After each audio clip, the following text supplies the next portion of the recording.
Mesdames, Mesdemoiselles et Messieurs, bonsoir à toutes et à tous. Soyez encore une fois les bienvenus.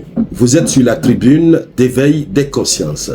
À la une de l'actualité internationale, ça chauffe réellement sur le procureur Karim Khan de la Cour pénale internationale. Ce fameux procureur qui est devenu populaire grâce à ses deux fameux mandats d'arrêt, l'un qu'il a lancé contre Vladimir Poutine et le second qu'il a lancé contre Benjamin Netanyahu. Le procureur Karim Khan de la Cour pénale internationale est accusé d'abus sexuels.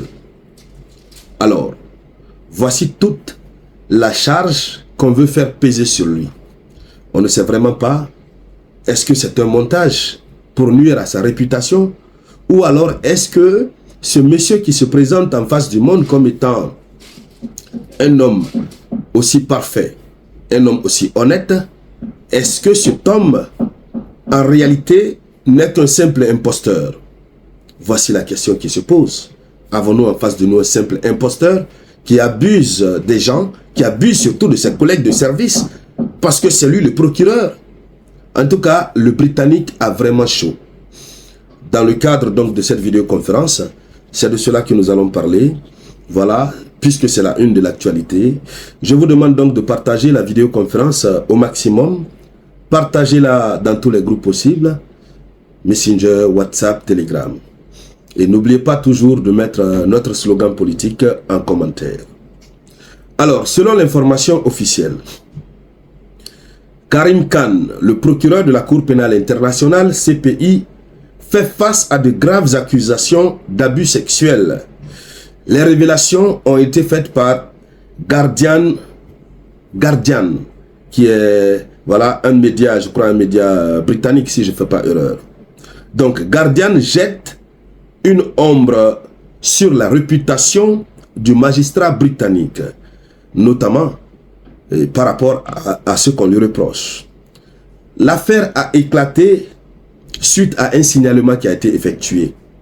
Un signalement qui a été effectué début mai, en début du mois de mai, auprès du mécanisme de contrôle indépendant de l'Assemblée des États parties. Vous savez, il y a un mécanisme au sein de la Cour pénale internationale. L'ensemble des États parties, ce sont eux qui décident de qui choisir comme étant procureur, etc., etc. En tout cas, c'est l'organe de surveillance de la Cour pénale internationale.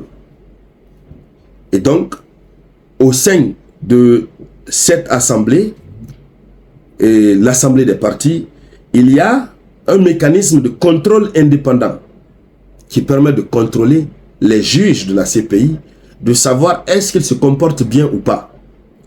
C'est donc ainsi que l'organe de surveillance de la CPI a reçu le signalement depuis le 24 mai 2024. Alors, selon le quotidien britannique Guardian, le procureur aurait non seulement commis des actes de harcèlement envers un membre du personnel, mais il aurait également tenté d'étouffer l'affaire. C'est-à-dire, il a tenté de passer à la chose, il a tenté de se réjouir, ça n'a pas marché. Il a harcelé, ça n'a pas marché.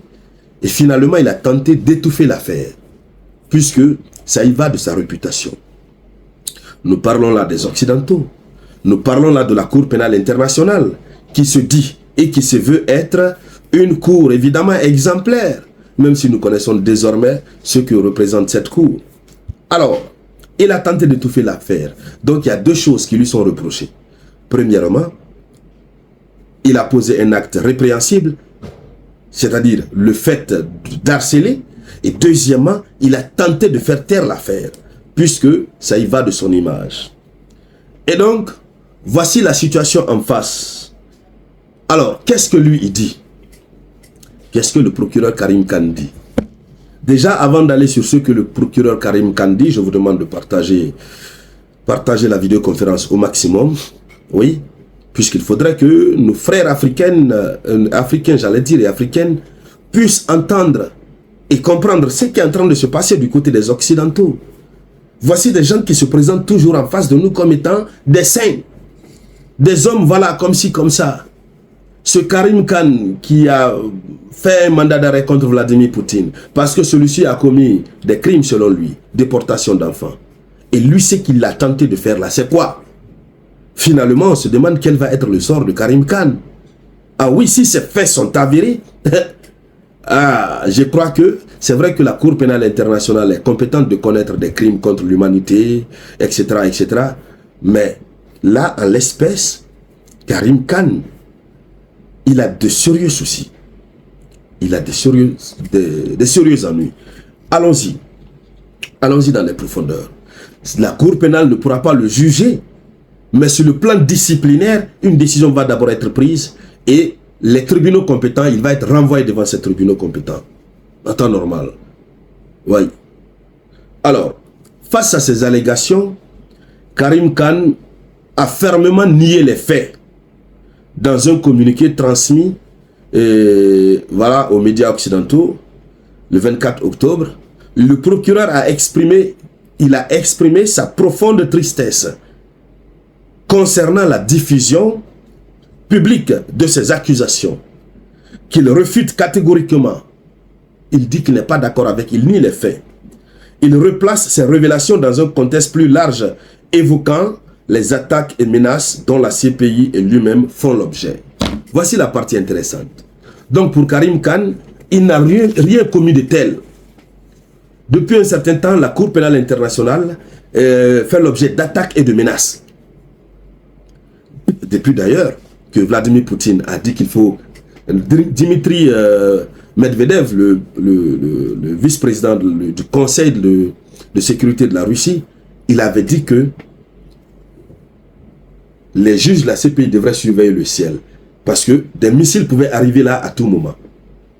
Depuis qu'on l'a inscrit sur la liste des personnes recherchées par la Russie, depuis lors, le procureur Karim Khan ne se retrouve plus. Donc apparemment, il veut mettre ça au compte de cette situation. Je dis bien apparemment, puisqu'il met ça dans l'angle politique. Il dit, c'est la Cour, la CPI elle-même qui est victime d'attaques et de menaces, y compris sa propre personne. Ce qui veut dire, il veut dire qu'il n'a rien à voir avec ça. Ok, quoi qu'il advienne, déjà que les signalements ont été faits et que les autorités compétentes sont saisies, l'affaire sera tirée au clair. À moins que les Occinini veuillent étouffer l'affaire. En tout cas, nous continuerons de suivre cette affaire. Et tout ce qui va en découler, on reviendra ici sur la tribune d'éveil des consciences pour pouvoir épiloguer là-dessus. Merci donc à toutes et à tous. Merci de partager la vidéoconférence au maximum. Je vous reviens tout à l'heure avec de nouvelles actualités. C'était la voix de votre unique samouraï.